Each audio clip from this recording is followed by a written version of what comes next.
이리 비비고 저리 비비고 간지러워서 혹은 습관적으로 다양한 이유로 비비게 되는 눈. 특히 미세먼지와 황사가 심한 봄철에는 눈을 더 자주 비비게 되는데요. 나이가 들수록 처지는 눈.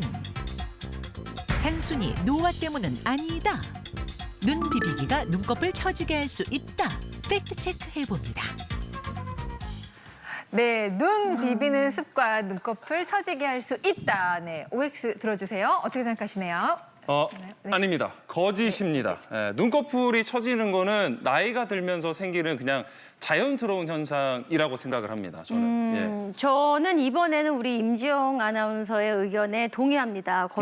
이게 거짓이라고 느껴지는 게 저희 엄마가 뭐 눈을 많이 비비지 않으시는데 이렇게 나이가 들면 자꾸 눈꺼풀이 처지는 것 같다고 맞아요. 말씀하시고 제가 보기에도 좀 그래 보이거든요. 자연스러운 현상입니다. 네. 장 교수님. 네, 정답은 진실이 되겠습니다. 관련이 있네요. 이 눈꺼풀 처지는 게 뭐 의학 용어로는 이제 안검하수라고 얘기를 하는데요. 이 안검하수의 가장 흔한 원인은 지금 말씀하신 것처럼 노화가 맞아요. 나이가 먹으면서 뭐 피부에 주름 생기는 것처럼 눈꺼풀이 처지는 게 맞기는 합니다만은 이 눈꺼풀 처지는 거 여러 가지 원인이 있는데 그중에 선천적으로 그런 경우도 있고 신경이 상해서 그러는 경우 있고 다쳐서 그런 경우 있고 역시 지금 얘기한 제일 많은 거는 나이가 들어서 그런 건데도 불구하고 이거를 좀 더 악화시키는 몇 가지 습관이 있는데요. 그 중에 하나가 바로 눈 비비기입니다. 저도 당장 지금 요새 꽃가루 때문에 눈이 지금 별로 컨디션이 좋지 않아가지고 아침에 일어나면 막 비비고 싶은데 참는 이유 중에 하나가 왜 그러냐면 눈꺼풀이 상당히 약한 조직이에요. 상당히 약한 조직이고 눈꺼풀에는 근육이 없습니다. 그러니까 근막이랑 피부로만 구성이 되어 있거든요. 저런 식으로 눈꺼풀 올림근이 뒤에서 잡아당기게 되면은 눈꺼풀에 있는 근막이 위로 올라가면서 눈꺼풀이 위로 들어 올려지는 건데 저 눈꺼풀이 있는 근막이 있는 부분을 가렵다고 해서 막 비비게 되면 근막이 잘못하면 찢어지게 돼요. 근막이 늘어날 수도 있고 그렇게 되면은 일반적인 노화로 인한 거에 덧붙여가지고 눈꺼풀이 내려가는 안검하수가 더 심해질 수가 있으니까 그런 경우에 주의해 주시는 게 좋고요. 가끔 콘택트 렌즈 너무 자주 낄 때 이렇게 이마 확 들어 올려가지고 늦는 경우가 있는데 그런 경우에도 안검하수가 좀 심해진다고 알려져 있습니다. 그래서 보면 나이 들면서 점점 눈꺼풀이 처지고 눈이 작아져 보여서 고민이신 분들이 네. 많이 계시더라고요. 이게 안검하수라고 하죠. 안검하수가 혹시 뭐 미관상의 문제 말고 다른 문제도 있나요, 교수님? 제 문제는 저만 해도 지금 계속 눈이 작아지는 그런 미관상의 문제가 제일 크고요. 보통 일반적으로 나이가 들어 생기는 거는 그거 외에는 큰 문제는 없습니다만 양쪽이 차이가 나는 경우가 있어요. 한쪽만 너무 과도하게 내려간 경우에는 다른 신경에 문제가 있을 수 있으니까 그런 경우에는 병원에서 치료를 받아보시는 것이 좋고요. 그렇지 않고 눈꺼풀이 그냥 양쪽이 똑같이 내려갔는데 가끔 복시가 있는 경우가 있습니다. 물체가 두 개로 보이는 경우에요. 그런 경우에는 안검하수 때문에 시력에 문제가 생기는 경우니까 역시 병원에 가보시는 것이 좋습니다. 네. 저도 예전에 신입 아나운서 때 사진이랑 지금 보면은 눈매가 많이 이렇게 내려간 게 느껴져요. 괜히 막 여기 짓무르는 것도 같고 신경도 쓰이고 이거 미리 좀 예방하는 방법이 있으면 좋을 것 같습니다. 하여튼 저를 포함해서 이게 네. 나이가 들면서 자연스럽게 생기는 거를 막기가 참 어렵기는 합니다만은 아까 말씀드린 거예요. 이런 걸 좀 악화시키는 게 있으면 그런 걸 줄이는 게 바로 예방하는 방법이 될 수가 있겠죠. 그래서 아까 얘기한 대로 눈을 너무 이렇게 특히 이제 이게 막 계속 비비는 거 피하시는 게 좋겠죠. 눈 아침에 일어나가지고 눈 비비고 일어나는 거 대신에 아침에 일어나면 찬물로 이렇게 좀 세수하고 그러면은 붓기도 좀 빠지고 눈꺼풀도 좀 쌩쌩해질 수가 있고요. 그다음에 운동할 때 제일 안 좋은 것 중에 하나가 눈꺼풀 키운다 그래가지고 이런 식으로 눈썹을 위로 훅 올려가지고 운동하시는 분들이 있는데요. 이런 경우에는 더 오히려 안 좋아집니다. 왜 그러냐면 눈꺼풀을 들어 올리는 근육이 이마에 붙어 있는 게 아니에요. 이렇게 우리가 눈꺼풀을 들어 올리는 게 아니고요. 눈꺼풀을 들어 올리는 근육은 이 눈 아래 뒤에 있다고 보시면 돼요. 뒤에서 이렇게 잡아당겨가지고 눈꺼풀이 이렇게 올라가는 거거든요. 그렇기 때문에 이렇게 운동을 할 때에는 이런 운동이 아니고 운동하는 방법을 간단하게 제가 하나 알려드릴게요. 제가 이제 안경을 벗으시고. 눈이 이렇게 크지 않은 관계로 훨씬 안경을 나으신데요? 벗도록 하겠습니다. 멋있으신데요? 네. 아, 감사합니다. 할 때 아까 말씀드렸죠. 이마를 쓰시면 안 돼요. 그렇기 때문에 눈썹 위에다 손을 살짝 올려놓고 해볼 거예요. 이렇게 운동을 할 때 항상 계속 이 눈썹 위로 올라가시면 안 됩니다. 네. 이 상태에서 먼저 눈을 위로 쳐다볼 거예요. 왜 그러냐면 이렇게 눈을 위로 올리는 근육이 눈꺼풀 올리는 근육이랑 거의 붙어 있어요. 그래서 이걸 쓰게 되면 눈꺼풀도 같이 올라갑니다. 위를 보게 되면요. 이렇게 위를 조금 한 2초 정도 보고 있다가 자, 아래를 볼게요. 아래를 또 2초 정도 보고 있다가 요거를 5번 반복을 할 거예요. 위 2번, 아래. 그렇네요.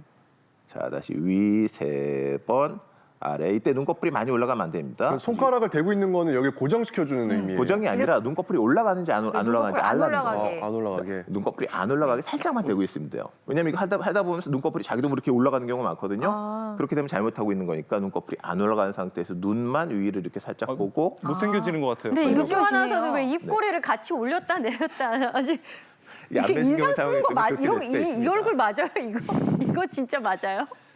제가 안경을 안 쓰면 보이질 않아가지고요. 예. 얼굴이 그거는 일부러 그러시는 거예요?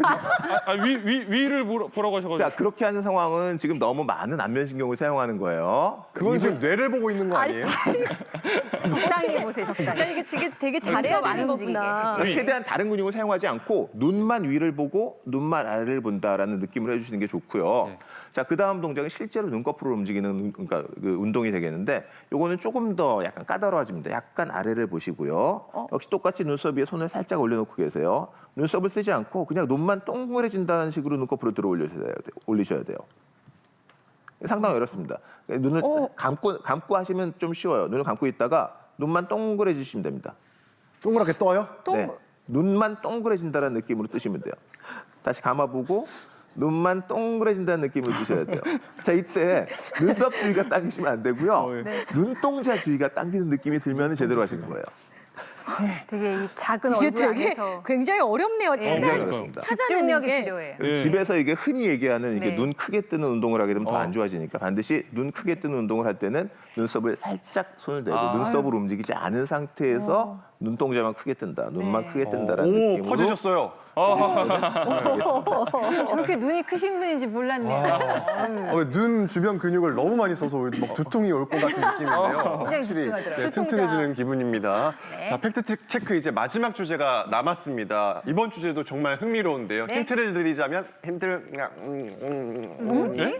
껌 좀 씹어본 사람 같기도 하고. 과연 무엇일지 바로 공개하겠습니다. 누구나 즐기고 일상에서 자주 씹는 껌. 껌을 씹으면 침이 많이 분비돼 면역 항체 증가와 위장관 운동 활성화뿐만 아니라 입안 건조 예방, 치아 건강 유지 등 다양한 효능이 있는데요. 그렇다면 껌 씹기가 뇌 건강에도 도움이 될까요? 껌 씹기가 기억력을 향상시킨다. 팩트 체크 해봅니다.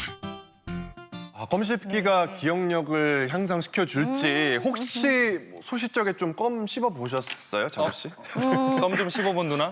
아, 제가 언제 껌을 씹었어요. 어우, 저 자연스러워. 진짜 진실 들었죠? 아니, 그게 아니라 왜냐하면 진짜 한 살 한 살 나이가 들수록 기억력이 예전 같지 않아요. 저 어제도 행사장에서 제 노래 1절을 제가 2번을 불렀더라고요. 가사가 잘 기억이 안 나서. 그래서 껌 씹기 같은 어떤 쉬운 방법으로 좀 기억력이 향상되게 간절히 바라는 마음으로 진실. 거짓입니다, 이거 제가 어렸을 때 껌 좀 씹어본 형 누나들 보면은 공부를 막 그렇게 잘하거나 뭐 무슨 기억력이 소리야. 좋았던 것 같지 않거든요. 껌 씹기랑은 좀 상관이 없을 것 같아요. 그 형 누나들이 지웅 씨를 기억하고 있대요. 아니에요. 머리는 좋으셨던 것 같아요. 맞아요. 예. 정답 무엇인가요? 네, 정답은 바로 진실입니다. 오! 최근에 이렇게 껌을 씹는다거나 또는 딱딱한 음식을 씹는 연구 결과가 많이 발표되고 있는데요. 가장 최근에 한국, 미국, 독일에서 연구 공동팀께서 발표한 연구를 보면 껌을 씹게 되면 글루타치온이라고 하는 호르몬이 나오게 되는데 이 호르몬은 뇌의 혈류를 증가시켜서 인지 기능을 증가시킨다고 되어 있기 때문에 껌 씹는 것 자체가 뇌의 어떤 혈류를 좋게 할 수 있지 않을까라고 생각이 되고 실제로 영국에서는 껌을 씹는 군과 그러지 않은 군에게 30분 동안 1에서 9까지 숫자를 알려준 다음에 누가 얼마나 기억을 잘하는지 연구를 해봤더니만 껌을 씹는 군이 그러지 않은 군에 비해 봤을 때 훨씬 더 숫자를 잘 기억한다고 알려져 있기 때문에 껌을 잘 씹으시면 도움이 되는데 문제는 우와.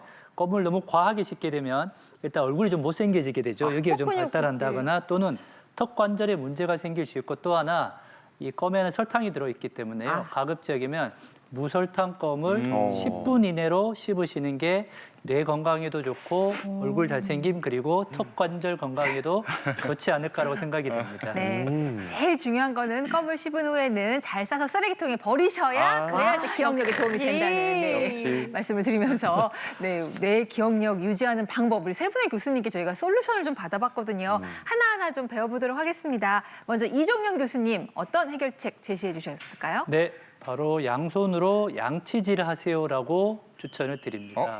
사실은 양손을 다 사용하시는 것은 좌우의 뇌를 자극하기 때문에 도움이 많이 되는데 특히 양치질 같은 경우는 굉장히 정교한 작업이기 때문에 주로 사용하시는 손으로 양치질 얼추 다 하시고요. 마지막에 반대 손으로 똑같은 동작을 반복을 하시게 되면 뇌 기능 개선에 도움이 많이 되니까 오늘부터 바로 방송 보시고 난 다음에 점심때부터 양치질 한번 시도해 보시면 될 것 같고 다만 하실 때 너무 세게 하시면 잇몸 같은 데 상처 날 수 있으니까요. 처음에 잘 안 되지 좀 조심스럽게 왼손을 잡고 쓰시면서 칫솔질 해보시는 것을 추천드립니다. 그러니까 양손을 쓰라는 게 번갈아서 한 번씩 네. 해주는 거죠. 이거 이렇게 왼손 양손으로 썼다가. 잡고 하는 거 아니에요? 아까 임중 아나운서께서 양손으로 잡고 계시는 이거 아니죠?